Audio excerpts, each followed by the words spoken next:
Naghahanap ba kayo ng activity for all ages ngayong holiday season? Sa Parañaque City patok ang isang exhibit ng mga world-class na obra mula sa libo-libong Lego pieces. Nasa frontline ng balitang yan si News 5 Entertainment Correspondent Von Belinario. Kung gusto nyong ikutin ang mundo pero kulang sa budget at oras, nako, this is the place to visit. Mula sa mga iconic wonders tulad ng Taj Mahal ng India, Great Wall of China, Leaning Tower of Pisa, Statue of Liberty ng Amerika, pati na si Mona Lisa, tampok sa exhibit na ito.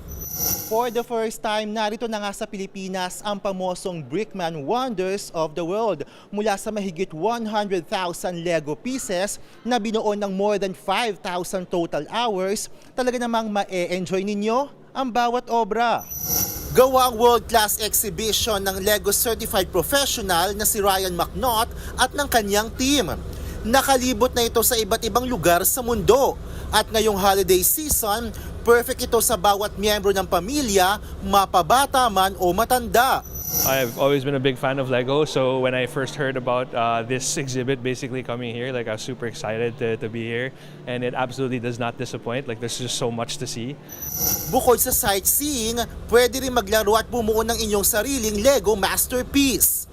There's a little bit of humor there. There are some Easter eggs na parang, okay, meron talaga siyang pang kids at heart, and you can spend an afternoon here and to see them the tactile play baga, and using things with and creating things is so special.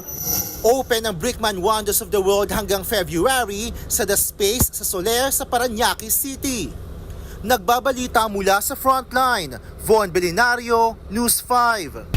Mga kapatid, Nikki de Guzman po.